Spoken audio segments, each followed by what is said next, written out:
Ele se virou, resmungando sozinho, e deu de cara com Winston. Winston agarrou-o gentilmente pelo braço. Posso lhe oferecer um drink? Ora, muito obrigado, disse o outro, empertigando novamente os ombros. Parecia não ter reparado no macacão azul de Winston. Um quartilho, acrescentou para o barman com agressividade. Um quartilho da loura. O barman serviu 2 doses de meio litro de uma cerveja marrom escura em copos grossos que ele lavara num balde debaixo do balcão. Nos bares dos proletas só se bebia cerveja, pois os comerciantes não estavam autorizados a servir gin, se bem que na prática, quem quisesse tomar gin poderia obter a bebida sem dificuldade. O arremesso de dardos estava novamente a 1000 e no grupo de homens junto ao balcão o assunto agora eram os bilhetes da loteria. A presença de Winston foi esquecida por algum tempo. Sob a janela via-se uma mesa de pinho onde ele e o velho podiam conversar sem receio de ser ouvidos. Era tremendamente perigoso, mas pelo menos não haveria teletela no lugar, coisa que Winston se certificara tão logo pusera os pés ali dentro. O desgraçado podia ter me tirado um quartilho, rosnou o velho ao sentar-se atrás de seu copo. Meio litro para mim é pouco. Fico querendo mais, e 1 litro é muito. Me faz mijar que só vendo, para não falar no preço. As coisas devem ter mudado muito desde seus tempos de jovem, disse Winston sondando o terreno.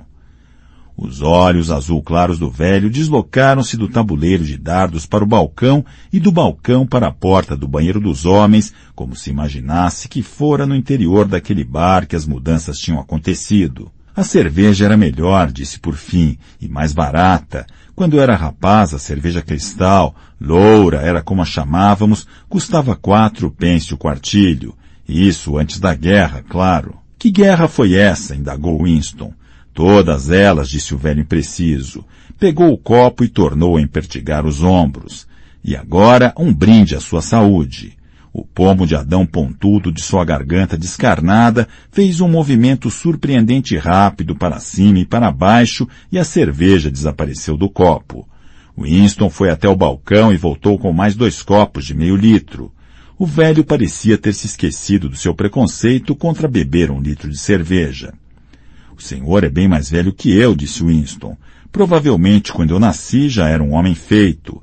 Deve se lembrar de como eram as coisas nos velhos tempos antes da Revolução. A bem da verdade, as pessoas da minha idade não sabem nada sobre essa época.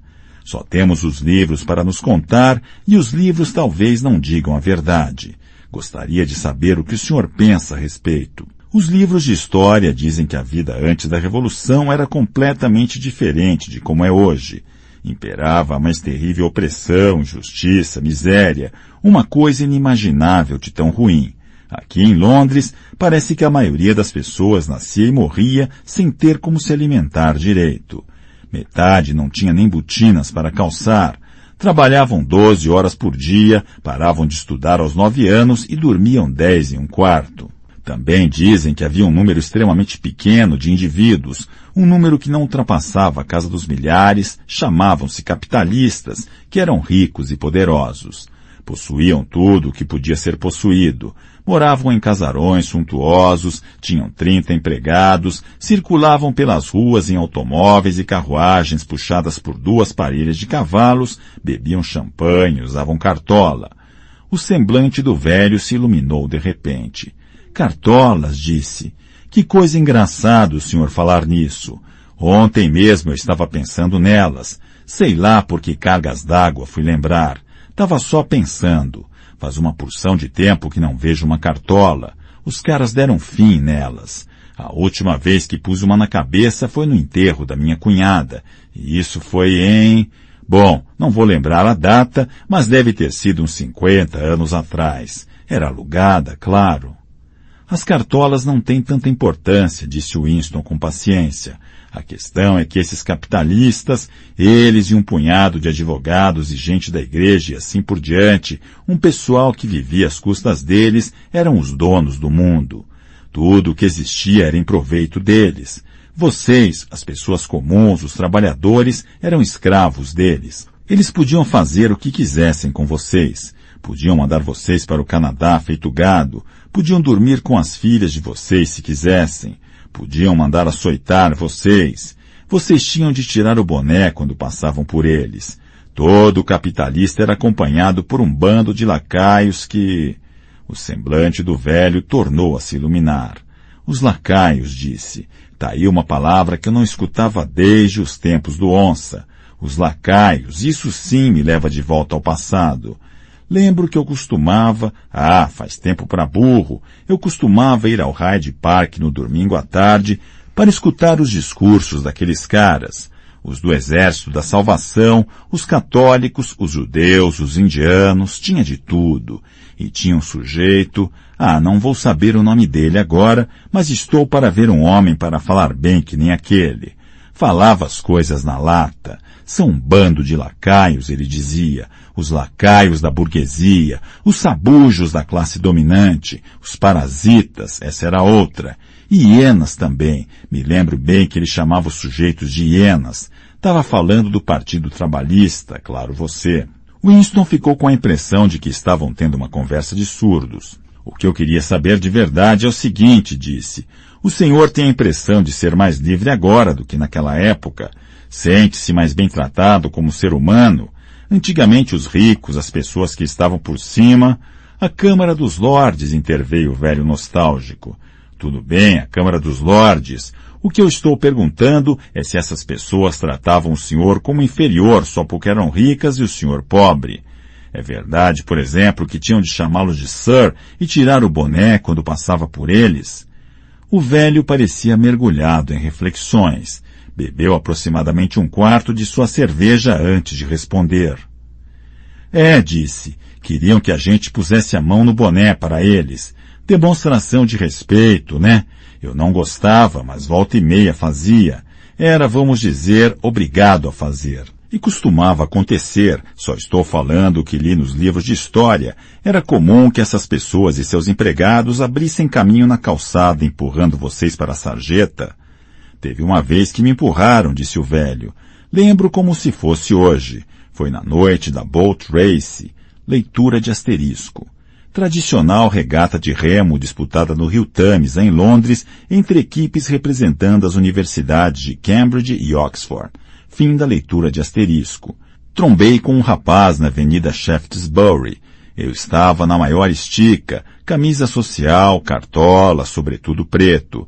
Vinha meio que zigue-zagueando pela calçada e sem querer trombei com ele. Aí ele disse, por que não olha por onde anda? E eu, tá achando que é o dono da rua? E ele, olha que eu torço esse seu pescoço, se der uma de atrevido comigo. E eu, você tá mamado? Não torra, senão eu chamo a polícia, eu disse. E o senhor não vai acreditar. O sujeitinho pôs as mãos no meu peito e me deu um empurrão tão forte que por pouco não vou parar debaixo de um ônibus que ia passando. Mas naquela época eu era jovem e ia dar um murro bem dado na cara dele se... Uma sensação de impotência se apossou de Winston. A memória do velho não passava de um amontoado de pormenores insignificantes. Podia passar o dia inteiro interrogando e nenhuma informação relevante viria à tona. Os relatos históricos do partido podiam até certo ponto ser verdade, podiam ser até completamente verdade. Fez uma última tentativa. Talvez eu não tenha sido claro, disse.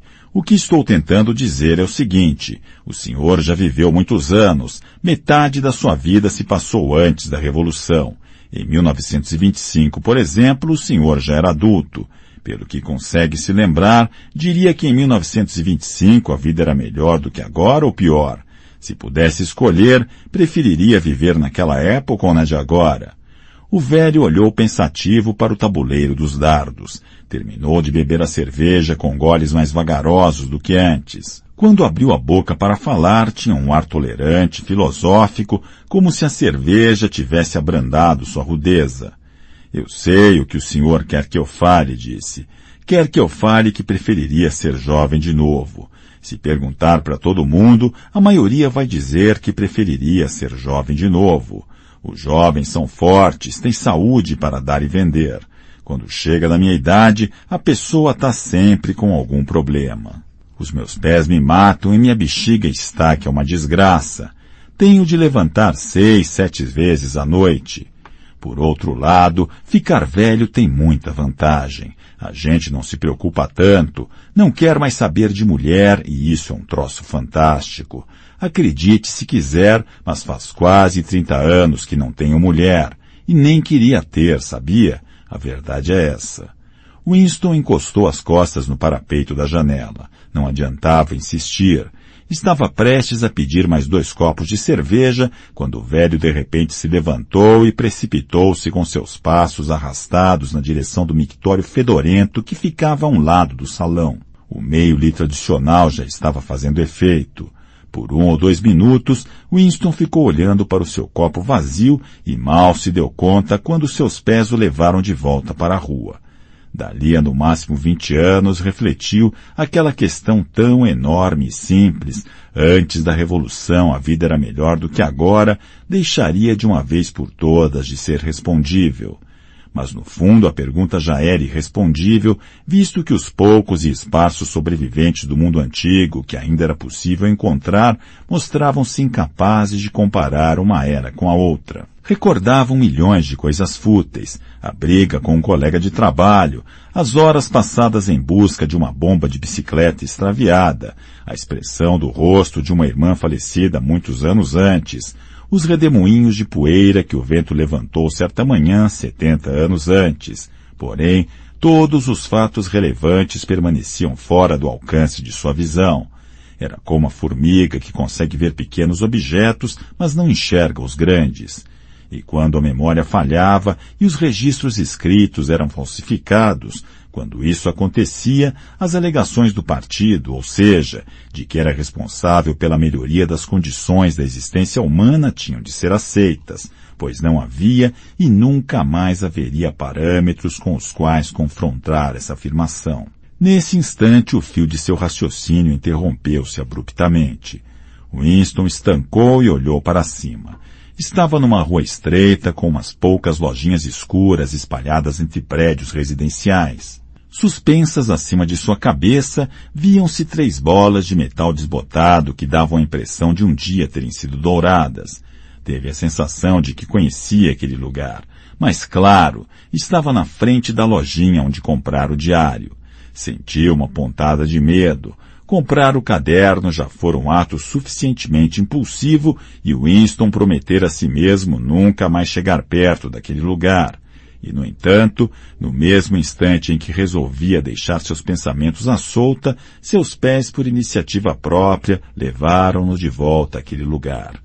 Era justamente na esperança de se proteger de impulsos suicidas daquele tipo que ele resolvera escrever o diário. Ao mesmo tempo, percebeu que, embora fosse cerca de 9 da noite, o estabelecimento continuava aberto. Com a sensação de que daria menos na vista se estivesse lá dentro do que parado na calçada, entrou na lojinha. Se perguntassem, poderia responder muito plausivelmente que estava procurando lâminas de barbear. O dono do lugar acabara de acender o lampião a óleo que estava pendurado no teto e que soltava um cheiro sujo, porém amistoso. Era um homem de uns 60 anos, de compleição frágil e recurvada, nariz comprido e benevolente e olhos benignos distorcidos pelas lentes grossas dos óculos. O cabelo estava quase branco, porém as sobrancelhas eram bastas e continuavam pretas. Seus óculos, seus movimentos delicados e irrequietos e o fato de usar um velho paletó de veludo preto conferiam-lhe certa aparência de intelectualidade, como se tivesse sido uma espécie de literato ou, quem sabe, músico.